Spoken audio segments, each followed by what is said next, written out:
2020 में हम कुछ फ्रेंड्स होम्योपैथी के माइंड मेथड से इंट्रोड्यूस हुए और हमारे अंदर एक नई एनर्जी आ गई।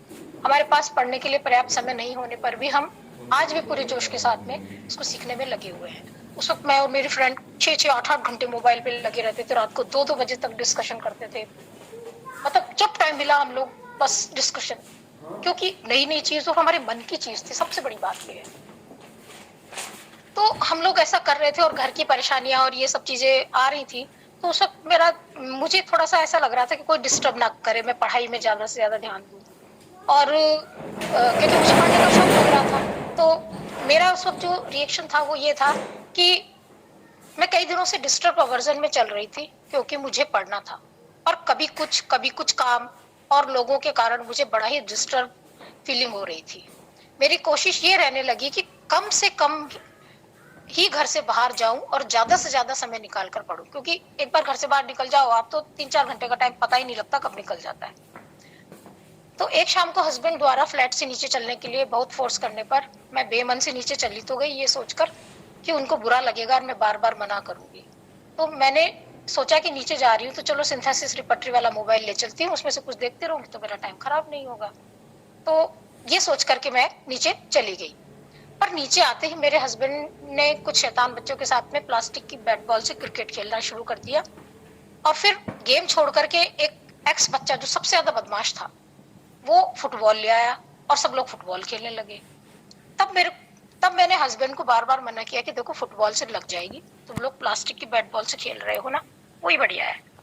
और पर उन्होंने उन शैतान बच्चों के साथ यह कहकर कि नहीं लगेगी, फुटबॉल खेलना जारी रखा।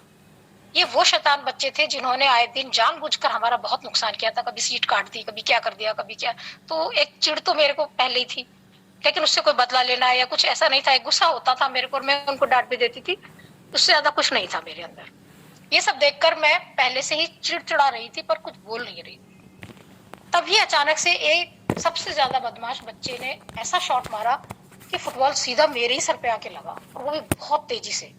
और उस वक्त जो मेरे को गुस्सा आया, वो मेरा गुस्सा साथ में आसमान पर था। और मैंने गुस्से से जोर जोर से बोलना और चीखना चिल्लाना शुरू कर दिया। इनको 50 बार मना किया था, मत खेलो लग जाएगी। और ये बच्चा तो फुटबॉल को कितनी बड़ा ही उठपटांग मारता है। पहले भी कई बार इससे मैं चोट खाते खाते बची हूँ। मैं जब भी नीचे बैठू और वो खेल रहा हो तो वो उसकी बॉल पता नहीं इधर उधर से आके सीधा निशाना मुझे ही बनाती थी। क्या पता उसके साथ क्या प्रॉब्लम थी। पर तुम तो बिल्कुल भी नहीं सुनी, तुमने बिल्कुल नहीं सुनी, और मेरी कितने तेज लगी तुमको क्या पता है। ये सब तुम्हारे ही कारण हुआ है। देखिए मैंने क्या किया, इतना चीखा चिल्लाया, इतना सब कुछ किया, लास्ट वर्ड क्या थे, ये सब तुम्हारे ही कारण हुआ है। ये बात याद रखने की है। वो सब तो अपने रूब्रिक है, लेकिन ये मेन इंपॉर्टेंट है कि तुम्हारे कारण ये सब हुआ है। मुझसे गलती हो गई ये बोलकर जब हस्बैंड ने मुझे बड़े प्यार से कंसोल करने की पूरी कोशिश की कि मैं सर दबा दूं या मेरी गलती है, मुझे नहीं खेलना चाहिए था, और भी बहुत सारी बातें, तो इससे मुझे और भी तेज गुस्सा आया। मतलब अब वो मुझे कंसोल करने की कोशिश कर रहे हैं, मगर उससे मैं और ज्यादा नाराज हो रही हूँ।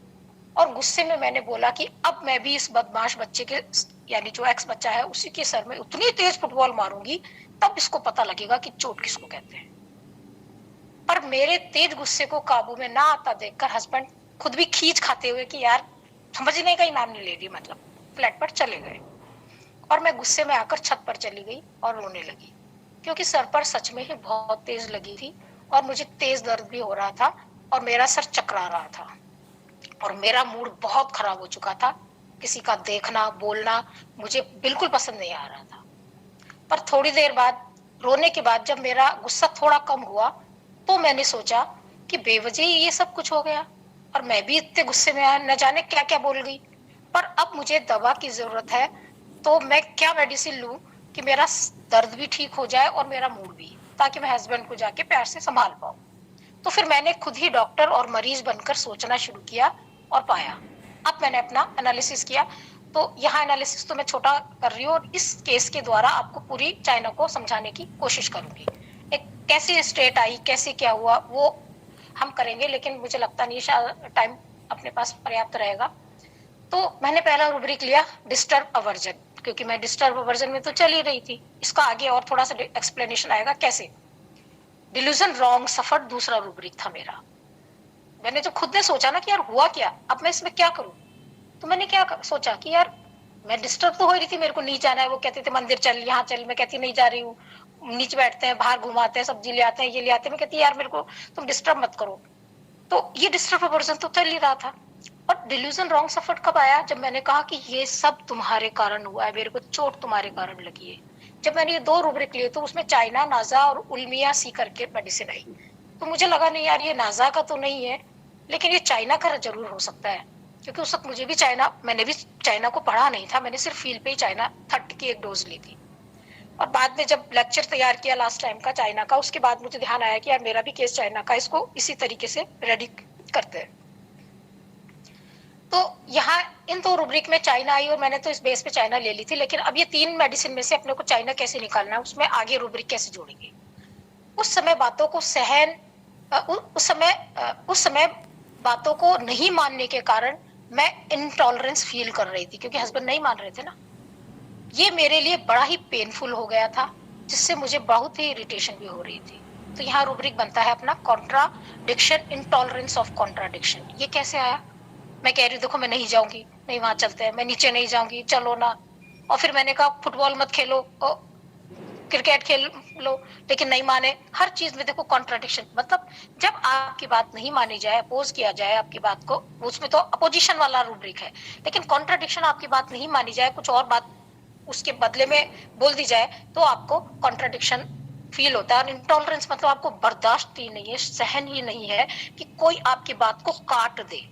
That is the contradiction, intolerance. आपको बर्दाश्त नहीं है कोई चीज, और अगर आपको वो चीज आपके साथ हो जाए तो आप किस रिएक्शन में आते हैं, दैट इज इंटॉलरेंस। कि मैं सहन ही नहीं कर सकता, ये इंटॉलरेंस होता है। दूसरा रूब्रिक, यहाँ चौथा रूब्रिक है इरिटेबिलिटी, पेन ड्यूरिंग, क्योंकि मुझे पेन हो रहा था कि यार ये उसी बच्चे के साथ खेल रहे जो नुकसान कर चुका है, ऐसा है, मान भी नहीं रहे ऐसा। ये क्या था, चिड़चिड़ाहट आ रही थी। और पेन क्या था कि यार ऐसे बच्चे के साथ जो नुकसान करता है। ओके, तो अब यहाँ मैंने ये रूब्रिक लिए, उसके बाद में मैंने इस आगे एक्सप्लेन के लिए रूब्रिक लिया। पढ़ाई करने में बार बार कुछ रुकावट जो आ रही थी, वो मुझे क्या लग रहा था, delusion hindered work is hindered, मेरा काम में बाधा आ रही है, ये मुझे फीलिंग में आ रहा था। अभी मैंने एंगर वायलेंट, मैं बहुत गुस्से में आ गई थी, और मेरा गुस्से ने मेरा मूड साथ में आसमान पर कर दिया, ये एंगर वायलेंट था। श्रिकिंग पेन विद, दर्द के कारण मैं चीख रही थी। और श्रिकिंग एंजाइटी फ्रॉम, क्योंकि मेरे बचपन में बहुत बार गिरने से चोट लगी हुई है, और मुझे लगता था कि मेरा सर कमजोर है, तो ज्यादा लोड भी नहीं ले सकते या जो भी कुछ है, और अभी फिर सर में चोट, तो चीखना तो स्वाभाविक था। एंजाइटी होने लगी थी कि भाई आगे सर की चोट के कारण पता नहीं क्या हो जाएगा, आगे एंजाइटी होने लगी थी मुझे। कंसोलेशन एग्रावेशन, जब वो मुझे सांत्वना देने लगे तो मैं और भड़क रही थी। एग्रावेशन का मतलब होता है भड़कना, जैसे बीमारी भड़क गई, आग भड़क गई, तो एग्रावेशन ही बोलते हैं हम। फायर एग्रावेट हो गई, किसी का मूड एग्रावेट हो गया, तो ये एग्रावेशन का मतलब होता है भड़क जाना, उत्तेजित हो जाना या बढ़ जाना। तो ये भड़कना मुझे शब्द सबसे बढ़िया लगा। एंगर केयरसिंग फ्रॉम, दुलारने पुचकारने से भी मुझे गुस्सा आ रहा था। वो कह रहे थे मैं ये कर दूं, मैं वो कर दूं, मगर मुझे गुस्सा आ रहा था। केयर्स बीइंग अवर्जन टू, वो दुलार पुचकार उनका पसंद नहीं आ रहा था मुझे। अवर्जन मतलब पसंद नहीं आना, पहले जो चीज पसंद आती है वो अभी मुझे पसंद नहीं आ रही, दैट इज अवर्जन। मैं पहले चाय पीना पसंद करती थी, लेकिन अभी मुझे बिल्कुल चाय पीना पसंद नहीं है, that is aversion. Anger stabbed anyone so angry that he could have, इतना गुस्सा था कि गुस्से में मैं किसी को भी स्टैब कर दूं, उस बच्चे को लाओ, मैं उसके वो फुटबॉल मारूंगी, वो स्टैब करना ही है उसके लिए। किल डिजायर टू, या नाइफ विद ए नाइफ, कि सामने इतनी इच्छा होती है उस वक्त इंसान की कि चक्कू होना तो मैं इसको घोंप डालूं, इसको मार डालूं, गुस्से में ऐसा हो जाता है।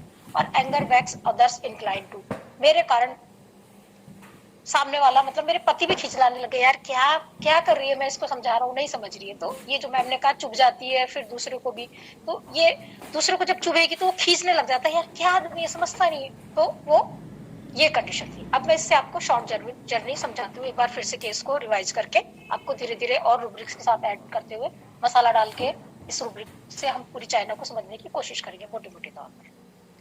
तो जैसे ही हम लोग होम्योपैथी के उसमें आए और नई एनर्जी आ गई और हम सीखने लगे, तो यहाँ पे हम लेते हैं चाइना पेशेंट बहुत सारी इच्छाओं और आइडियाज से भरे हुए, बहुत सारी योजनाएं बनाने वाले अति सक्रिय लोग होते हैं।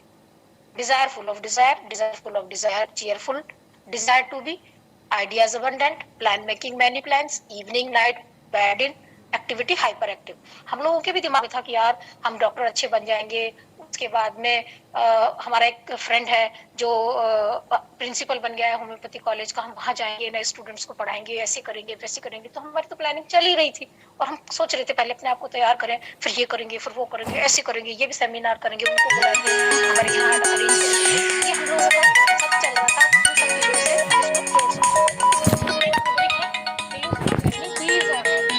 हमको भी लगा था कि अभी हमारी होम्योपैथी की जर्नी माइंड मेथड में नई नई शुरू हुई है और हम अभी जर्नी में है। ये चाइना का रूब्रिक है। चाइना का गवर्नमेंट क्या होता है? वैसे गवर्नमेंट का अर्थ अगर हम मोटे तौर पे देखें तो चटोरा, खाने पीने का शौकीन, अच्छे भोजन का प्रेमी या अलग अलग और स्वादिष्ट चीजें खाना पसंद करने वाला, ये गवर्नमेंट है। तो अगर इसका मेटाफोरिकली देखें तो इसका अलग मीनिंग भी निकलता है।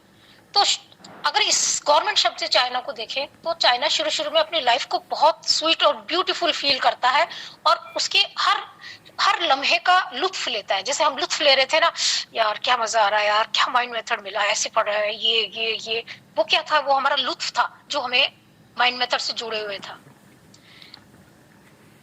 हम फ्रेंड्स दिन में जब भी टाइम मिलता या रात में लेट नाइट तक मेडिसिन और केस डिस्कस करते और बहुत खुश होते कि बड़ा मजा आ रहा है, मनपसंद हमको कुछ सीखने को मिल रहा है, इसी से हम बहुत खुश थे और उसमें ही लगे रहते थे।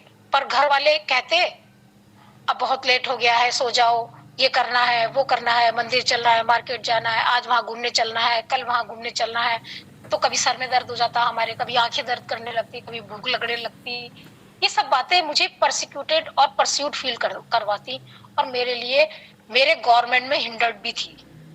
अभी हमको तो उसमें मजा आ रहा था, हम तो उधर एंजॉय कर रहे थे। अब ये सब चीजें क्या कर रही है? ये सब चीजें हमको रुकावट पैदा कर रही है हमारे मजे में। तो चाइना की गैस से पेट का फूलना या उसका पेन क्या होता है? चाइना के लिए उसके नए नए प्लान्स बनाना और उसके अंदर की गैस होती है। वो प्लान जो बना रहा है वो गैस है उसके अंदर की, और वो गैस तब तक बनती रहती है जब तक मन में सोच तो बहुत कुछ करने के लिए लेता है पर उतना चाइना फास्टिडियस, परफेक्शनिस्ट और वेल्दी नहीं होता है। उसकी बीमारी आसपास के लोग और उसकी परिस्थिति जो कि उसकी ग्रोथ और उसके एम्बिशन को डिस्टर्ब करती रहती है और उसे परस्यूट से गुजारते हुए, हिंडर्ड यानी बाधा पहुंचाते हुए, डिल्यूजन टॉर्मेंट यातना पहुंचाए जाने की स्थिति तक पहुंचा देती है और उसकी लाइफ को बिटर बना देती है। अगर हम यही नक्श से इसको डीडी करें, अगर ये मेरी नक्श की स्टेट होती, क्योंकि उससे पहले मेरी नक्श की स्टेट भी रही हुई है, तो डिस्टर्ब वर्जन तो नक्श में भी है। लेकिन अगर चाइना की स्टेट ना होकर के नक्श की स्टेट होती तो क्या होता? Ardent, honest, fastidious, impatient. नक्श बहुत इम्पेशेंट होता है। यहाँ चाइना की स्टेट में मैं कैसे पहुंची? क्योंकि चाइना की स्टेट में आने के बाद में मैंने अपने आप को स्लो किया। पहले हम बहुत इम्पेशेंट हो रखे थे, ये पढ़ना, ये करना, ये करना है, और हम कर कुछ नहीं पा रहे थे। फिर पुअर वाली फीलिंग में चली जाती थी, मेरे को सोना पड़ता था अपने आप को रिलैक्स करने के लिए। एकदम पुअर फीलिंग में मैंने वो पुअर फीलिंग खुद में फील की है। कहा मैं इतनी मेहनत कर रही हूँ और कहा वो पुअर स्टेट में आ गई, मुझे अब रेस्ट करना है, मुझे अब कोई डिस्टर्ब ना करे। तो वो उसका रीजन ये है कि चाइना को उतनी एफिशिएंसी से काम करना है, उसमें उतनी तेजी होती है, उसमें उतना बहाव होता है। और वो नक्स को सॉरी, लेकिन चाइना क्या होता है, थोड़ा धीरे वाला होता है, क्योंकि वो उतना फास्टिडियस नहीं है, उतना उसमें तेजी नहीं है, वो थोड़ा धीरे चलने वाला है, इसलिए उसको रुकावटें ज्यादा लगती है। तो नक्स की स्टेट से मैं चाइना की स्टेट में क्यों आई? क्योंकि मुझे लगा यार इतनी स्पीड से हम दौड़ नहीं पा रहे हैं, इतना काम, इतना सब कुछ है, लेकिन हमको थोड़ा धीरे चलना चाहिए। अपने आप को मैं समझा रही थी। देखिए हमारे अंदर हर चीज जाके सबकॉन्शियस में जमता है और वो वहीं से हमको रिफ्लेक्ट करता है। तो मेरे दिमाग में ये था, नहीं धीरे चलो, बहुत है, ऐसे तेजी से हम नहीं पढ़ पाएंगे, अपने को आराम से संभल के चलना है, स्वास्थ्य का भी ध्यान रखना है, घर का भी ध्यान रखना है, मूड भी नहीं खराब करना है, ऐसे वैसे यो। तो जब आप अपने आप को लगाम लगा के चलते हो तो आप चाइना की स्टेट में आ सकते हो, और जब आप बेलगाम घोड़े हो गए रेस वाले तो आप फिर नक्स बन जाते हो।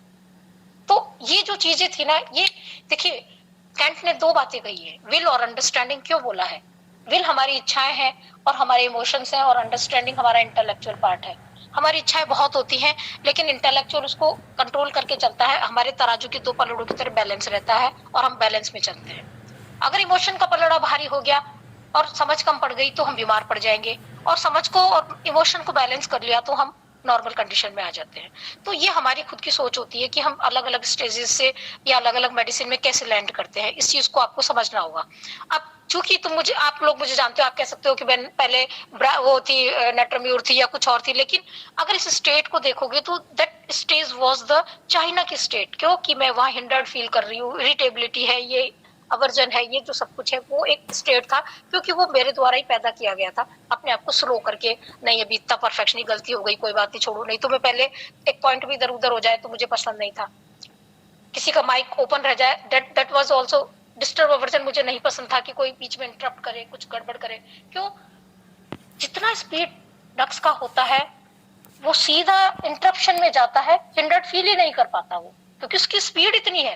5 मिनट के काम में 6 मिनट लग गए तो सीधा इंटरप्शन में गया वो, और उस इंटरप्शन से एंगर आया, और फिर अगर डिस्टर्ब हुआ तो भी क्वारलसम।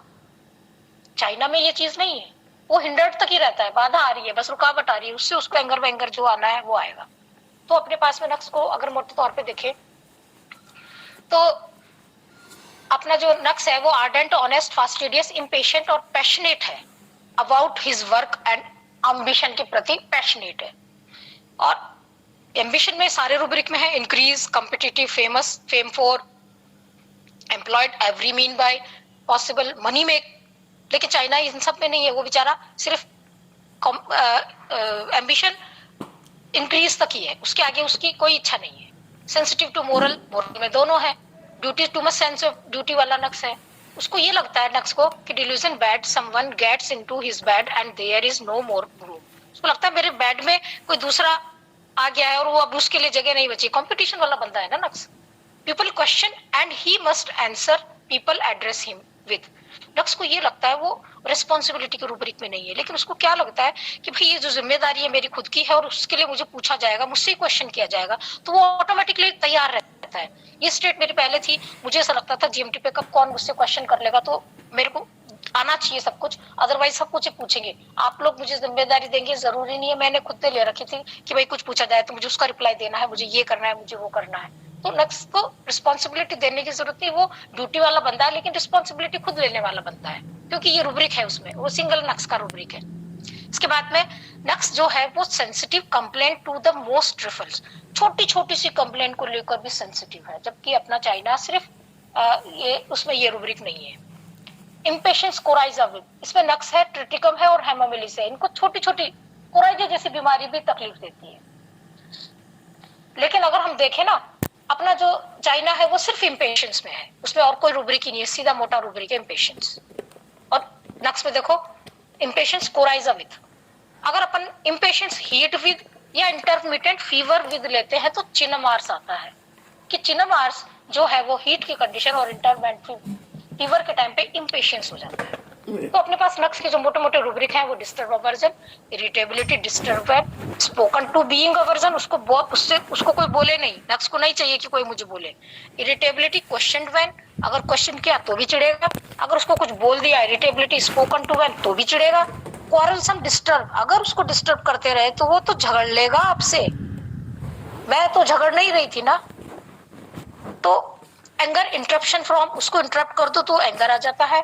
Anger, object are not in the proper place, अगर उसकी चीजें उसके हिसाब से जगह पे नहीं है तो गुस्सा आएगा उसको। और anger, stabbed anyone so angry that he could have, इसमें भी नक्स है, उसमें भी चाइना की तरह गुस्सा आता है कि घोंप तू चाकू। लेकिन नक्स के साथ में क्या है कि rest, desire, quiet want to be, quiet want to be China में भी है, लेकिन बस सिर्फ क्वाइट वांट टू बी तक ही है चाइना।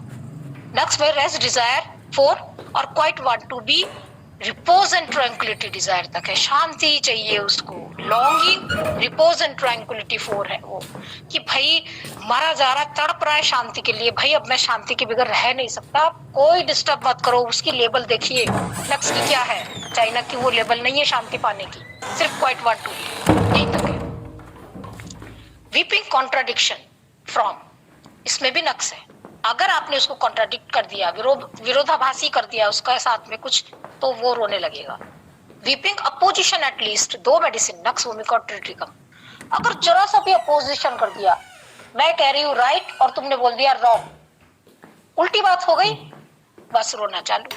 ये नक्स छोटे छोटे बच्चों में मिलता है बहुत में, उनकी बात को जरा सा अपोज किया, अपोज मतलब आप अपोज का मतलब उल्टा, उन्होंने कहा दिन, आपने कह दिया नहीं रात, उल्टा हो गया ना जस्ट, तो वो रोना शुरू कर देते हैं। तो ये नक्स का होता है।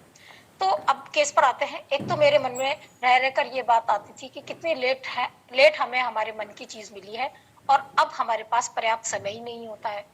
जब समय भरपूर था तो हमें जानकारी नहीं थी, और आज जानकारी है तो हमारे पास समय ही नहीं है, तो हम समय ही नहीं दे पाते हैं। तो ये क्या फीलिंग है? ये फीलिंग है अनफॉर्चुनेट फीलिंग।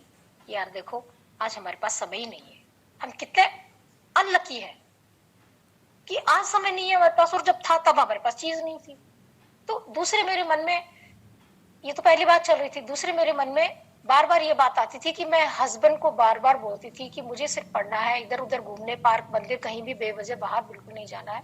बार बार मुझे बाहर चलने को मत बोला करो, एक बार जो बाहर निकलो तो कम से कम 3-4 घंटे खराब हो जाते हैं।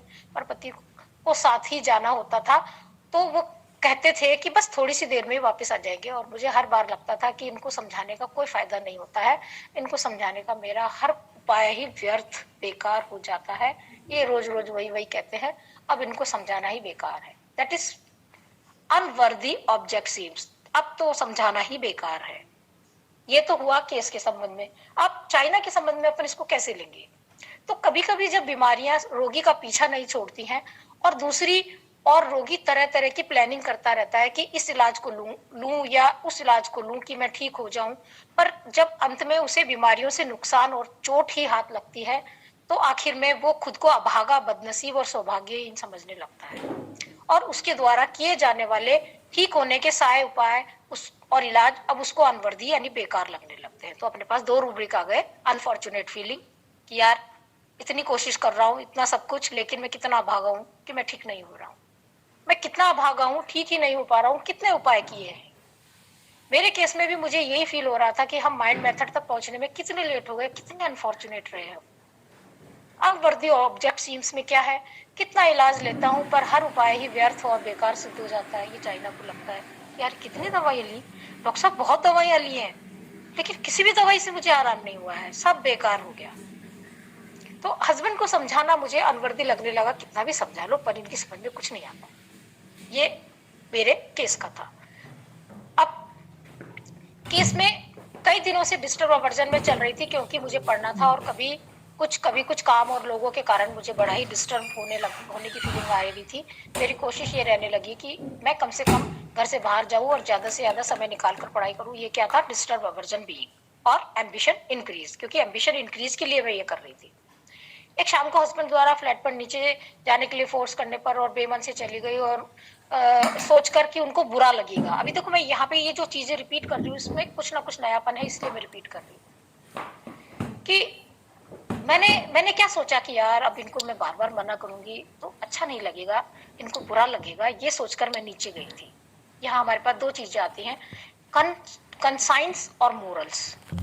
या तो आदमी मोरल में बोलेगा कि यार देखो बुरा लगेगा पति को, तो अब क्या कहें, चलो नीचे ही चलते हैं, या फिर आपकी कंसाइंस अंतरात्मा। तो यहाँ दोनों को हम समझेंगे कि अंतरात्मा और मोरल में डिफरेंस क्या है। हस्बैंड को पूरे परिवार के साथ ही बाहर निकलना पसंद है, अकेले नहीं, क्योंकि उनका कहना है कि परिवार होता ही सबके लिए है और साथ के लिए है। ये तो गलत बात भी नहीं है, और मजा परिवार के साथ है, अकेले में नहीं आता है। तुम दिन रात ही पढ़ने में लगी हुई हो, ये बहुत अच्छी बात है।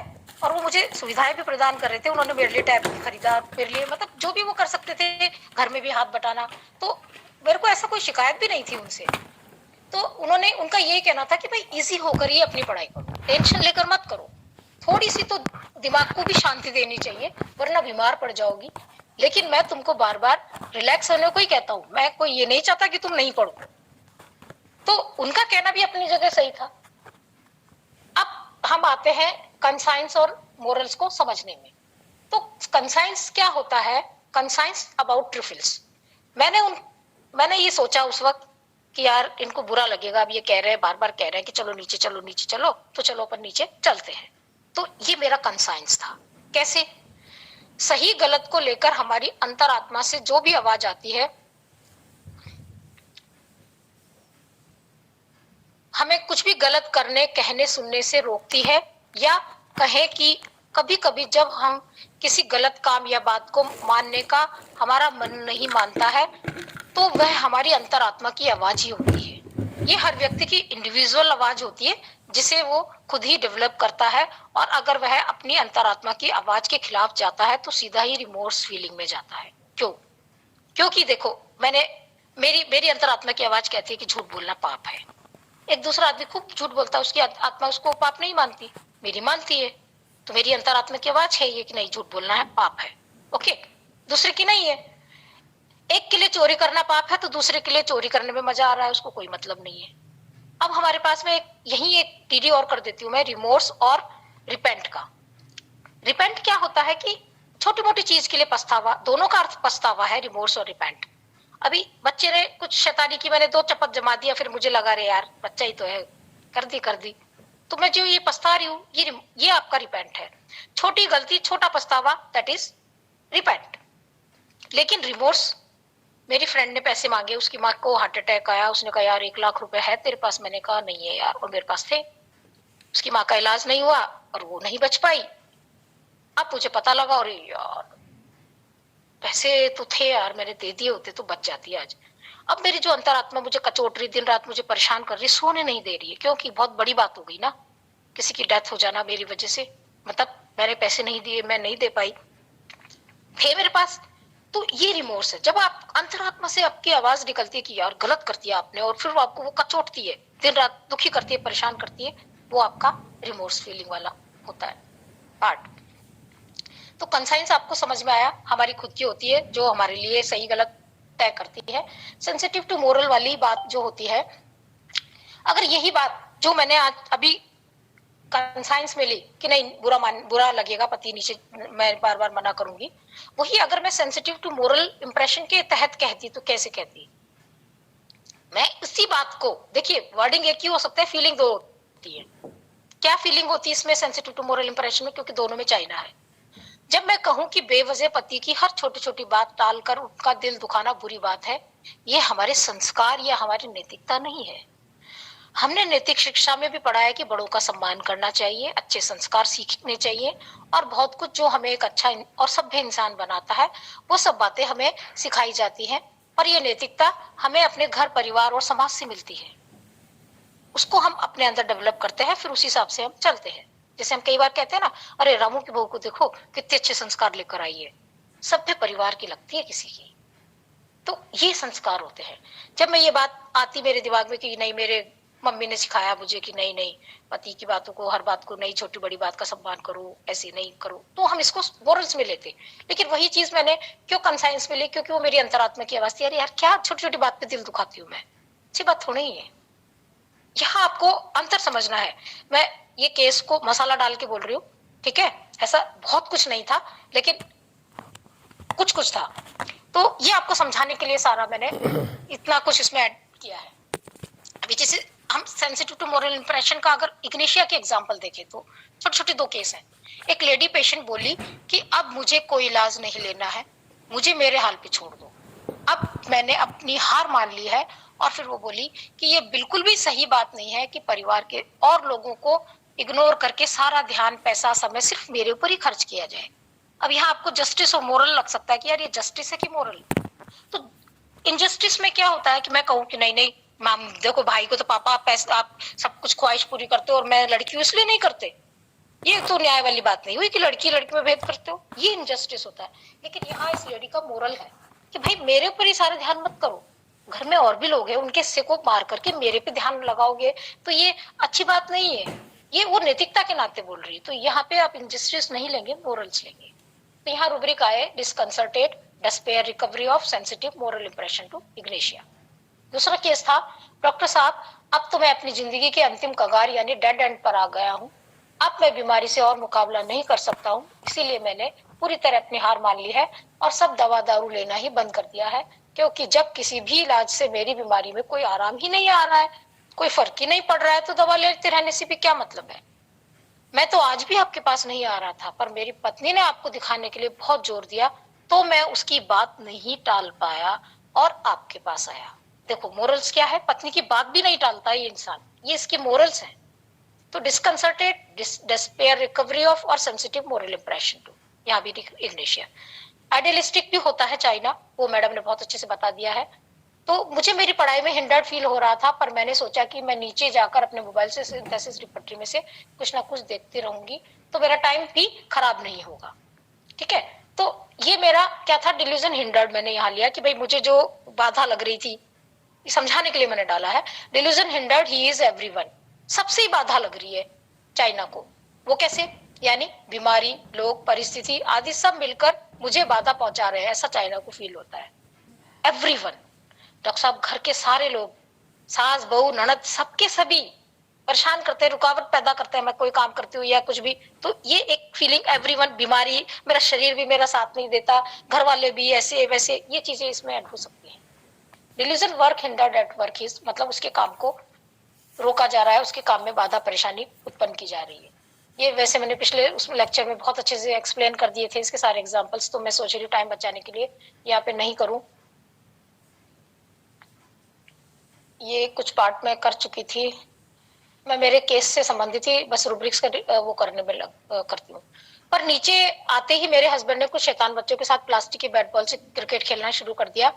उस गेम को छोड़कर एक्स बच्चा फुटबॉल ले आया, तो वो सब फुटबॉल खेलने लगे। तब मैंने हस्बैंड को बार बार मना किया कि देखो फुटबॉल से लग जाएगी, व्हाट इज दिस, फुटबॉल से लग जाएगी। फियर इंजरी ऑफ बीइंग, किसी चोट लगने या नुकसान होने का डर होने लगना, ये फ्यूचर का होता है कि लग जाएगी। एंजाइटी में आज डॉक्टर साहब ये क्या है, ये क्या हो रहा है, मुझे समझ नहीं आ रहा है, ये क्या हो रहा है, दैट इज एंजाइटी डार्क, कि अभी क्या हो रहा है, डॉक्टर साहब क्या होगा, डॉक्टर साहब कैसे कर पाऊंगी, क्या निकलेगा, ठीक होगा नहीं होगा, ये क्या है, फियर डार्क, कि उसको कुछ पता नहीं है, फियर चल रहा है, तो वो फ्यूचर की बात है। ये फियर एंजाइटी डार्क और फियर डार्क में आज और भविष्य, ये दो चीजें ध्यान रखने की बात है। हम नीचे बैठे तो मुझे बॉल से चोट लगने का, मोबाइल टूटने का डर हो रहा था, ये फियर ऑफ इंजरी थी मेरे लिए।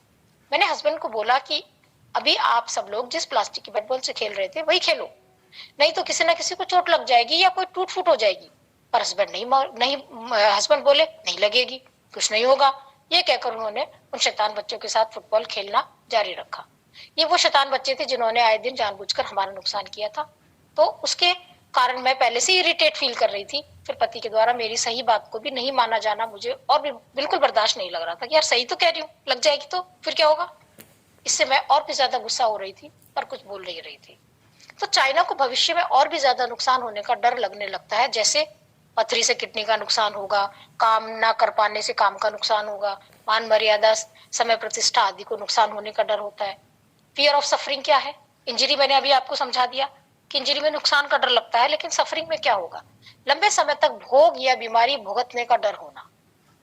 और वर्तमान चोट के डर के साथ साथ फ्यूचर में लंबे समय तक होते रहने वाली परेशानी से भी डर लगने लगा कि कहीं इस चोट के कारण मुझे और तरह की तकलीफों से ना गुजरना पड़े, कहीं चोट के कारण मैं पढ़ ही ना पाऊं, कोई बड़ी दिक्कत हो जाए।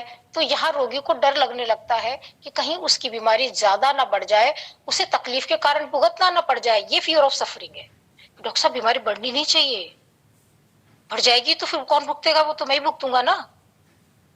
तो ये फियर ऑफ सफरिंग है। एक मिनट, तो को पति के द्वारा उस समय नहीं माने जाने के कारण मैं इंटॉलरेंस फील कर रही थी और ये मेरे लिए बड़ा ही पेनफुल हो गया था, जिससे मुझे बहुत इरिटेबिलिटी भी हो रही थी। तो रूब्रिक आए contradiction, intolerance of contradiction, irritability, pen during. तभी अचानक से एक बच्चे ने बॉल मारा और मेरे सर पे लगी। मेरा गुस्सा सातवां आसमान पर था, एंगर वायलेंट, और मैंने गुस्से में जोर जोर से चिल्लाना शुरू किया। अभी उसका रूब्रिक मैंने बोला, shrieking pain with shrieking anxiety. बचपन में मुझे सिर पे चोट लगी थी और फिर अब ये सिर फिर चोट लग गई, फिर नई मुसीबत आ गई मेरे लिए, तो वो एंजाइटी बन गई थी मेरे दिमाग में। मेरे मुंह से गुस्से में बस ये निकल रहा था कि ये चोट और मेरी ये सब हालत की तुम ही जिम्मेदार हो। मैं एक तो कंप्लेन कर रही थी उनको, तुमने मेरी एक नहीं सुनी। ये मेरे हस्बैंड से मेरी शिकायत थी, ये कंप्लेनिंग। Delusion, wrong suffered.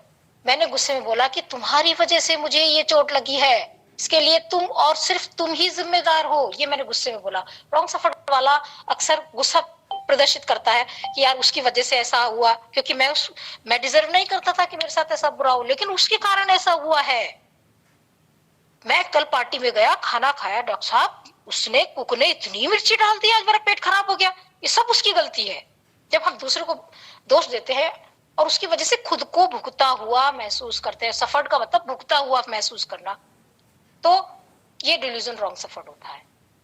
फिर यहाँ delusion persecuted, he is persecuted. मैंने पति को कहा कि तुमने ही मुझे परेशान कर रखा है, हालांकि ऐसा कुछ नहीं था, ये समझाने के लिए कर रही हूँ। डिल्यूजन, तो यहाँ लोग, परिस्थिति या बीमारी चाइना को बहुत परेशान करती है। डिल्यूजन परस्यूड ही वाज, तुम तो मेरे पीछे ही पड़े रहते हो। ये मैं अपने केस के हिसाब से इसमें लाइन जोड़ के बता रही हूँ। तो यह चाइना को लगता है कि इन पीछे पड़े हुए लोगों, बीमारियों और परिस्थितियों ने उसे बहुत ही खराब हालत में पहुंचा दिया है, और ये सब चीजें उसके पीछे ही पड़ गई हैं और उसका पीछा छोड़ने का नाम ही नहीं ले रही हैं। अगर हम आगे रूब्रिक देखें, delusion pursued he was enemy, दुश्मन की तरफ पीछे पड़ गई होती है, मार कर ही दम लेंगी, ये ऐसा अपना इसका वर्जन होता है। और डिल्यूजन टॉर्मेंटेड ही इज, आज तो तुमने मुझे बड़ी यातना दी है, मुझे यातना दे देकर तोड़ कर रख दिया है, ये टॉर्मेंटेड है। यानी अब चाइना को लगता है कि ये पीछे पड़े लोग, बीमारियां, परिस्थितियां उसको कष्ट पहुंचाने, सताने, तड़पाने की से भी ज्यादा बढ़कर घनघोर यातनाएं दे रही हैं। डिल्यूजन टॉर्मेंटेड ही इज में अपने पास दो मेडिसिन है मेनली, चाइना और लाइसिनम।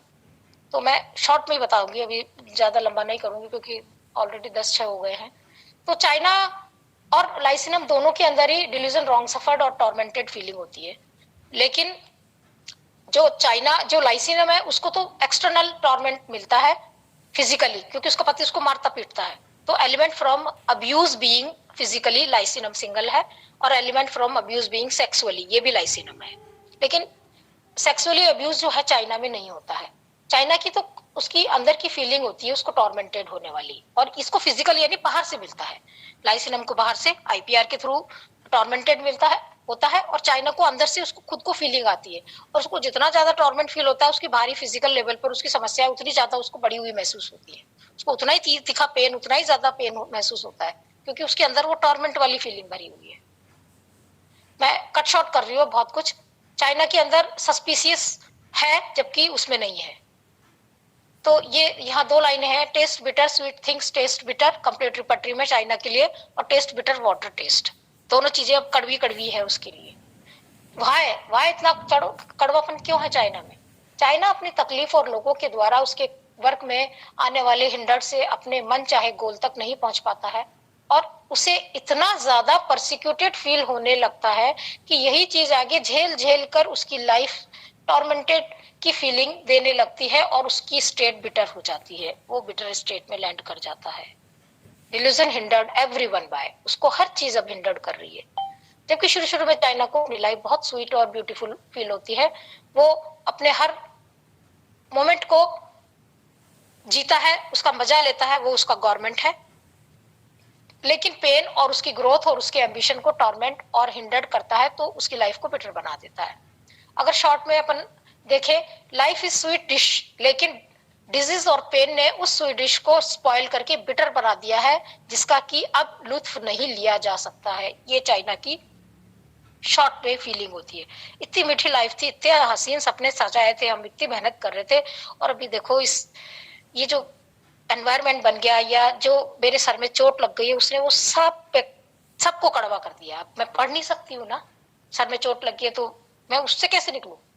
ये मेरे अंदर बिटरनेस है। ऐसा मेरे केस में मुझसे गलती हो गई ये बोलकर, जब हस्बैंड ने मुझे बड़े प्यार से कंसोल करने की पूरी कोशिश की कि मैं सर दबा दूं, मेरी गलती है, मुझे नहीं खेलना चाहिए था, तो मुझे उससे और भी तेज गुस्सा आया। यहाँ अपन क्या क्या रूब्रिक ले सकते हैं? Consolation, aggravation, caress aggravation being aversion to, anger caresing from, morose caresing aggravation, foolish behavior, ये मूर्खों वाले व्यवहार हो रहा था ना मेरा, inconsolable, suicide even to, frightened easily, fear death of, fear pitied of being, जब कोई मुझ पर दया करके मेरी मदद करने की कोशिश करता है तो चाइना को उसको दया करना पसंद नहीं है। मैडम ने बहुत अच्छे से समझाया है। Fear hurt of being, feeling of his by others, अगर कोई दूसरा ऐसा कुछ बोल देगा जिससे मेरा दिल दुखेगा तो मुझे और भी हर्ट होगा, उसको डर लगता है। और गुस्से में मैंने बोला कि अब मैं भी इस बदमाश बच्चे को उतना ही जोर से मारूंगी, तब इसको पता लगेगा कि चोट किसको कहते हैं। तो यह हेट रिवेंज नहीं है, हेट रिवेंज अलग चीज होती है, यहाँ गुस्सा है, क्योंकि मैंने सीधा बोला, मैंने गुस्से में। तो anger stabbed anyone, kill desire, malicious anger with भी चाइना में है। तो मैलिशियस में क्या है, हमने खरे सर के केस में सुना था, गुस्से में आकर इतना दुर्भावना से आप भर जाएं कि आप क्रूर बन जाएं। जैसे उनके केस में था कि कुत्ता बाहर लैट्रिन कर जाता था तो उसने क्या किया, करंट लगा दिया कुत्ते को, वो मैलिशियस था। इसके अलावा अपने पास चाइना ब्लास्फेमी कर्सिंग में है। अब ये मैं भी पढ़ नहीं रही हूँ, ज्यादा शॉर्ट में कर रही हूँ। कर्सिंग में क्या होता है, अपन किसी को शाप देते हैं ना, तेरे कीड़े पड़े, तू नरक में जाए, ऐसे ऐसे बद्दुआएं देते हैं ऐसे। तो और जो चाइना अपना मोरल फीलिंग वांट ऑफ में भी है, उसके लिए अपन कैसे बोलते हैं, इसमें इतनी भी तमीज नहीं है कि क्या कितनी बदतमीजी से बोल रही है, देखो उसको घर वालों ने, माँ बाप ने ये सिखाया है। तो ये मोरल फीलिंग वांट ऑफ है।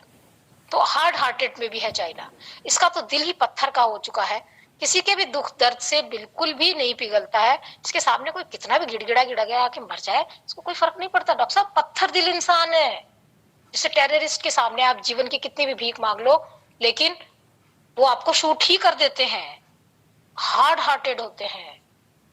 पर मेरे तेज गुस्से को काबू में न आता देखकर हस्बैंड खुद भी खींच खाते हुए वहां से फ्लैट पे चले गए। Anger wax others incline to, यानी चाइना का गुस्सा दूसरे लोगों में भी खींच पैदा कर देता है, या उनको भी खिजला देता है, अरे यार क्या आदमी है, छोड़ो यार, समझता ही नहीं है ये तो, मतलब ये देखो इरिटेशन आ गया उनमें भी। अब मेरी स्थिति क्या थी, indifference drinking to, eating to, ये सब इनडिफरेंस हो गया मेरी लाइफ में। एवरीथिंग टू, प्लेजर टू, किसी से भी कोई लेना देना नहीं है, हर चीज और हर खुशी एकदम उसमें मैं उदासीन हो गई। और मैं गुस्से में आकर छत पर चली गई। ये क्या था, क्वाइट वांट टू बी। अब मुझे चुप रहना अब मैं चुप रहना चाहती थी, क्वाइट वांट टू बी। देखो मैंने कहा ना नक्स के साथ में, ये सिर्फ क्वाइट वांट टू में ही है। Company aversion to, desire for solitude, मुझे अब अकेलापन चाहिए था, इसलिए छत पे जाना मैंने उचित समझा। Hiding himself dark place in, ये भी चाइना में है। फियर सफोकेशन, मुझे लग रहा था कि घर में जाऊंगी तो मुझे घुटन होगी। फियर टच ऑफ बीइंग, अगर मैं पति को देखूंगी तो फिर से टच्ड हो जाऊंगी, ये भी मुझे डर लग रहा था। ये भी अपन यहाँ ऐसे भी यूज कर सकते हैं। स्केप अटेम्प्ट टू, ऐसे में मैंने उस परिस्थिति से बचना ही चाहा और छत पर चली गई। ऐसे में चाइना रोगी बीमारी या समस्या से मुकाबला करने के डर से भाग खड़ा होता है और सीधा डॉक्टर के पास आता है, क्योंकि सिर पर सच में बहुत तेज चोट लगी थी, मुझे तेज दर्द भी हो रहा था और मेरा सिर चकरा रहा था और मेरा मूड बिल्कुल खराब हो चुका था और मुझे किसी का भी बात करना तो छोड़ो, देखना भी पसंद नहीं आ रहा था। क्या रूब्रिक हुए, कॉन्वर्सेशन, एग्रेवेशन और aversion. Look at to be can not bear to be look at, देख नहीं सकती थी अब मैं। Sadness, misfortune as if from, आज तो मेरे साथ जो भी कुछ हुआ है बड़ा ही दुर्भाग्यपूर्ण हुआ है, ये सोच कर मैं बहुत उदास हो गई थी। Sit inclination to sit still, छत पर चुपचाप बैठी थी बस। स्लीप, लॉस ऑफ स्लीप, मेरी नींद उड़ गई थी और मैं रोने लगी। अभी रोने को समझते हैं, थोड़ा सेशन मैं 10:30 बजे तक कर लूंगी। रोने को समझते हैं हम, रोना है क्या चीज, इसकी डीप अर्थ समझते हैं। डॉक्टर योगेश सहगल सर ने बताया है कि वीपिंग का मतलब टीयरफुल मूड या शेडिंग टीयर्स मात्र नहीं होता है, बल्कि रोना तब आता है जब आप इतनी ज्यादा बर्डन वाली स्थिति में आ जाते हैं कि आप खुद को खुद कैरी नहीं कर पाते हैं। और आपको खुद को कैरी का मतलब डिस ईज वाली स्टेट से ईज की स्टेट में आना या एक जगह से दूसरे जगह पर पहुंचना, यानी लिफ्टेड बाय अदर्स। हम खुद को खुद कैरी नहीं कर सकते, हमें कोई दूसरा ही कैरी करता है। जैसे पॉलिथीन में सामान हो तो वो अपने आप उठ के नहीं जाएगी, आपको उठा के ले जाना पड़ेगा उसको एक जगह से दूसरी जगह। Here patient wants that the whole weight of his burden of responsibilities or troubles be taken over by others and he be let free. He does not want to carry his own weight. खुद को नहीं उठा सकता, वो चाहता है कोई दूसरा उठा के ले जाए। तो ऐसा करने के लिए जब आपका मूड बहुत खराब होता है तब आपको कैरी होने की जरूरत होती है। तो आपको कैरी कौन कौन सी चीजें करती हैं, या तो म्यूजिक, या आप किसी से बात करते हैं तो कैरी फील करते हैं, या और भी बहुत सारे चीजें हो सकती है जो आपको कैरी करती है, उनकी आपको जरूरत पड़ती है। तो एक्चुअल में वीपिंग में होता क्या है, वीपिंग यानी यहाँ हमारे इमोशंस यानी आंसू, जो हमारे इमोशंस होते हैं वो आंसुओं के रूप में बाहर आते हैं, जिसका मतलब होता है कि हमारे अंदर की हार्डनेस अब सॉफ्ट हो गई है, सॉलिड टू लिक्विड। अंदर कोई चीज हार्ड हो गई थी, वो पिघल करके सॉफ्ट हो गई है और वो आंसुओं के रूप में बाहर बह रही है। तो अंदर ऐसा कुछ है जो लिक्विफाई हो गया है और बाहर बह निकला है, और अब अंदर कोई भी रिटेलिएशन या रेजिस्टेंस नहीं बचा है, केवल अंदर की कोई चीज है जो थिन होकर बाहर निकली है। तो आंसू को अधिकतर कहते हैं कि ये वीकनेस शो करते हैं स्ट्रेंथ की जगह। इसलिए हम कहते भी हैं कि आंसू कमजोरी की निशानी होते हैं और औरतें कमजोर होती हैं इसलिए रोती हैं। लेकिन हमेशा याद रखो, रो लेने से जो अंदर की हार्डनेस होती है वो पिघल जाती है, निकल जाती है, तो बहुत हल्का हो जाता है। इसलिए गांव में या कभी भी किसी के घर में कोई डेथ हो जाती है और कोई रोता नहीं है तो हम कहते हैं इसको रुलाओ। क्यों रुलाने को कहते हैं? क्योंकि रोना अपने आप में एक रिलैक्स फील कराता है। मेरे केस में मुझे रोना आया, उस रोने के बाद मैं थोड़ा रिलैक्स हुई, तब सोच समझ पाई कि मैं क्या करूं, अदरवाइज दिमाग सॉलिड हो गया था एकदम। अभी यहाँ पे जगजीत सिंह की 4 लाइनें हैं गजल की, कि गुलशन की फकत फूलों से कहा, कांटों से भी जीनतें होती हैं, जीने के लिए हर इंसान को गम की भी जरूरतें होती हैं, जो आके रुके दामन पे सवा, वो अश्क नहीं है पानी है, जो अश्क न छलके आंखों से, उस अश्क की कीमत होती है। इसलिए ये जरूरी नहीं है कि रोने का मतलब आंसू निकलना ही होता है, बल्कि बिना आंसू निकले भी रोना हो सकता है। ये मैंने आपको एक थोड़ा रोना क्या है वो समझाया। इसके बाद रोने की वजह से मेरी स्पीच अफेक्टेड हो चुकी थी, तो स्पीच अफेक्टेड अपने पास रूब्रिक है। दिल भरने से आवाज भी अफेक्टेड हो गई थी। पर थोड़ी देर रोने के बाद जब मेरा गुस्सा कम हुआ तो मैंने सोचा कि बेवजह ही ये सब कुछ हो गया, और मैं भी इतने गुस्से में ना जाने क्या क्या बोल गई। देखो अभी क्या हुआ, वो जो अंदर हार्डनेस था वो लिक्विफाई हुआ, थोड़ा मुझे समझ आई, इमोशंस थोड़े बह निकले ना, तो मुझे थोड़ा सा अकल आई कि यार क्या गड़बड़ कर दिया। तो यहाँ अपने पास रूब्रिक है इंट्रोस्पेक्शन, आत्मनिरीक्षण। मैंने क्या करना शुरू किया? आत्मनिरीक्षण करना शुरू किया। मुझे क्या लगने लगा? Delusion crime committed a crime he had, मुझसे बहुत बड़ी भारी अपराध हो गया। रिमोर्स, मेरी अंतरात्मा पछता रही थी, अंदर से पछतावा हो रहा था मुझे, यार क्या कर दिया मैंने। पर अब मुझे दवा की जरूरत है, तो मैं क्या मेडिसिन लूं कि दर्द ठीक हो और मूड भी।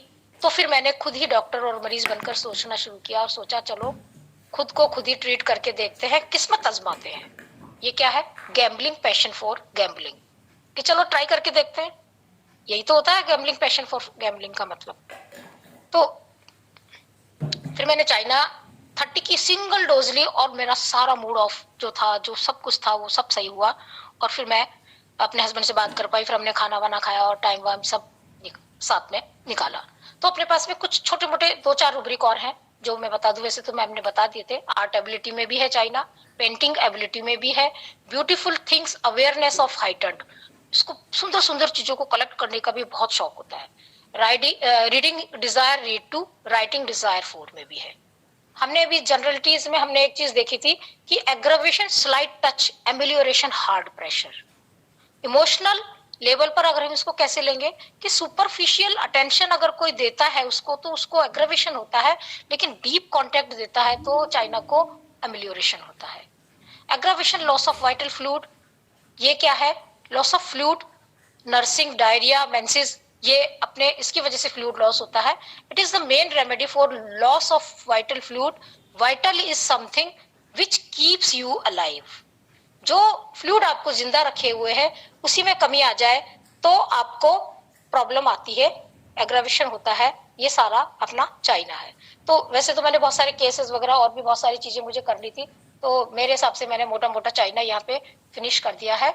और आशा करती हूँ कि आप लोगों को सबको कुछ समझ आया होगा।